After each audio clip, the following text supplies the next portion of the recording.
The Philadelphia 76ers fell again on Tuesday night to the Minnesota Timberwolves, but that is exactly what Sixers fans want at this point of the season. And Quentin Grimes looked awesome yet again. The Philadelphia 76ers continue their downward spiral as we know Joel Embiid now out for the rest of the season. I assume Paul George will be ruled out soon and Tyrese Maxey as well. The tank is fully on for this Philadelphia 76ers team.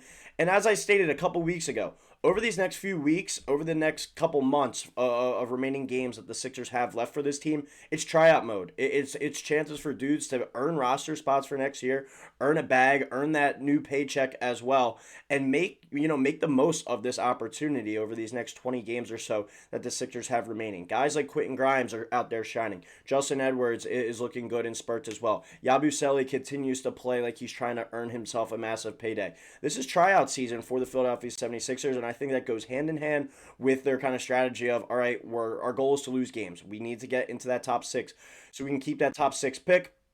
Get one of these studs at the top of the draft, hopefully a Cooper Flagg, a Dylan Harper, an Ace Bailey. The list goes on and on because at the top of the draft this year, it is as loaded as it has been in recent memories. We'll be breaking down all that stuff here on Sixers Digest. But in this episode, I kind of want to touch on three main offseason priorities that have already kind of started with this Philadelphia 76ers team, and I think that are major for this program and this organization going forward. We start with one of the trades that they made at the deadline, that they went out and acquired this guy, Quentin Grimes. He's been a stud since he came to the Sixers. He's played his best career basketball, including a 44-point game, a 30-point game last night. He has been an awesome acquisition and a great move by Daryl Morey, a young player on a restricted free agent deal. One of the main, if not the main priority this offseason should be to re-sign Quentin Grimes. Number two, bring back Joel Embiid at full health. Find a way to get him healthy and back on the basketball floor. You're married to him with that contract extension. You need to be able to get him on the floor and playing at a high level yet again. And the third priority, get off the Paul George contract. We're going to dive into all of these kind of scenarios and angles and how they're already kind of taking shape and how they're already kind of, you're already seeing it in the part of the plan right now for the Sixers team. And obviously the season has not gone as expected, as planned. Competing for an NBA championship, competing for an Eastern Conference championship was kind of the expectation coming into the year with this loaded roster. But Sixers were just never able to put it together. You can blame health, you can blame execution, whatever you want to say, but it just has not been a great season. But you have to start looking to next year, start planning to next year. Have your fingers crossed that the lottery ball gods are going to be in the Sixers' favor. But you can kind of look over these next 20 games or so, how the Sixers are going to potentially play the rest of this year and parlay that into next year as well, and how they try to bounce back and become a contender in the East again. But I want to start off with Quentin Grimes, one of the main priorities I have for this offseason, and as many people are going to have, and I touched on it just a couple episodes ago. He had a chance to earn himself some major money over this next month or 2 months of basketball. And you look in the month of March, 88 points for Quentin Grimes, 82 for SGA, and 78 for Steph Curry. He's been playing awesome, and it's not just scoring the basketball as well. He's been doing just a little bit of everything. He's creating on the ball with the ball in his hands. He's rebounding the basketball. He's doing it all, and he's popping, and he's earning himself more and more money every game. I was trying to say, like, this is tryout season. He's more than certainly earned himself a spot on the team next year. That is up to the Sixers to obviously sign him to a contract, match his deal. How much does he get? But almost jokingly, like, is it time to potentially sit Quentin Grimes out? Do you give him some rest? Do you put him on the bench a little bit more? Because he might be earning himself a larger paycheck than the Sixers might be willing to pay, willing to afford. But the Sixers and Quentin Grimes also, talked about the other day. Grimes said, and he had a lot of faith in the Sixers, where it was like the Sixers knew his situation, they knew his trade situation, and that he was on a restricted free agent deal. Now it's kind of up to the Sixers to match that. But they did that having the faith that they were going to want to have him as a piece of their long-term future, not being the team that had to sign him to the offer sheet and then allow like the Mavericks to match it. The Sixers wanted to go out, acquire him, have his rights, and have the ability to match anything. And that's huge for a guy like Quentin Grimes, confidence-wise as well. And I think that's something that's certainly going to stick in the back of his head. Hopefully you're able to retain him on a friendly deal. It's looking like he's probably, I think, going to get 11, 12 million in that range. I was projecting just a couple weeks ago 8 to 12 in that ballpark. I think he's definitely to the higher part of that now, around 11 to 12 million a year that I think he could get. It's still a young guy, only 24 years old, and he's playing the best basketball of his career. He's going to certainly cash in on this opportunity, and hopefully it's with the Sixers, but that has to be one of their main priorities as they go into the offseason. Another major kind of discussion point right now for this Sixers team, Paul George and getting off his contract, getting off his deal. Last night, another dismal performance in 30 minutes. I believe he only finished with 7 points. But this tweet here from RB Philly Take: Quentin Grimes has had his third 30-point game with the Sixers in only 11 games. Paul George has only had three 30-point games all season. He's just been a letdown. I think isn't even doing it justice for what he's been in. He's been another guy that's been in and out of the lineup, apparently fighting with injuries, apparently getting injections as well, just to be able to suit up and play. And give yourself on the pat on the back. Thank you for going out there and fighting Paul George. And he's had a nice couple of performances. We just touched on it, 30-point games, but has not been the max player at all. And we talked about this right when Daryl Morey first took over. Was anyone going to take on that Al Horford contract, and they somehow found a way to get out of it? Now it might cost them this pick that in the draft this year to the Thunder, ironically.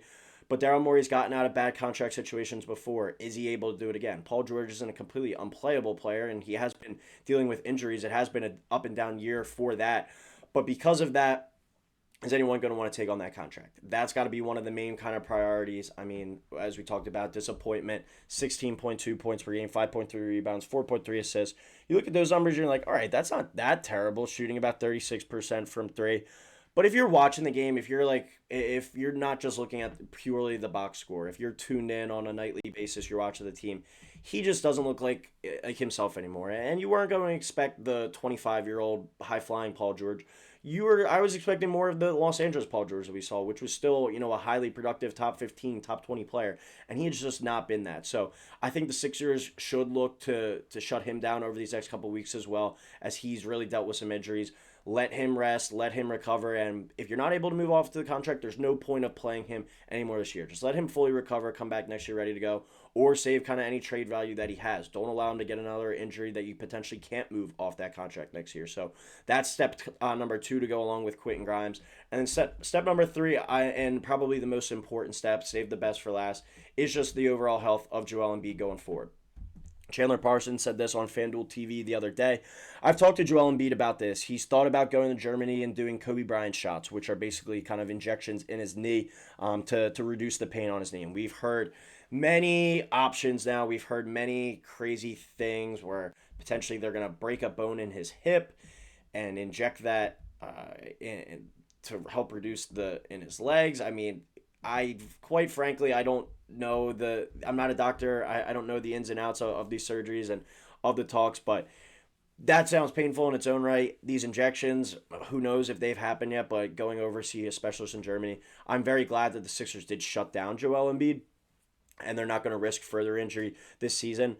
Does a doctor rule that he's never going to be the same again, never be able to play again? That's out there, that's potential. But I think, especially now that he signed this contract extension, you have to exhaust all possible options. So I do think we're seeing the Sixers do kind of these big three. And obviously there's a lot more options to go, but I'm strictly talking like personnel based. Obviously you want Jared McCain to come back healthy. You're going to have a decision, I think, to make with Daryl Morey, Nick Nurse. Do they both return? Does one return? Is there a new face of the organization kind of coming in next year? Because it seems like Daryl Morey kind of runs the show, everything, and Nick Nurse is a little bit of a puppet, kind of, I think you could say, behind the scenes. But does Josh Harris completely, flip the script and bring in a guy like Bob Myers? There's going to be so much stuff to talk about in the offseason and throughout the offseason. But I think three kind of personnel things that we're seeing and that we could see over these next few weeks, over the next couple months, happen right now, with Quentin Grimes continuing to play well and earn himself maybe even a starting spot going into next season. Joel Embiid already being shut down for the year. We're seeing that, and the ongoing treatment plans and talks happening. And then Paul George as well. Shut him down, save any value that he has left, and look to move off his contract in the offseason.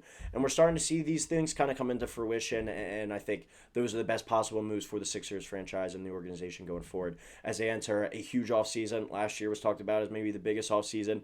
And I still think it's funny and find it ironic how the Sixers, I think, have built the best roster around Embiid. He just hasn't been out there to play. And Paul George was brought in to be like a third option. He could have even been the fourth option if Jared McCain still stayed healthy. And he hasn't been what the Sixers are paying him to be.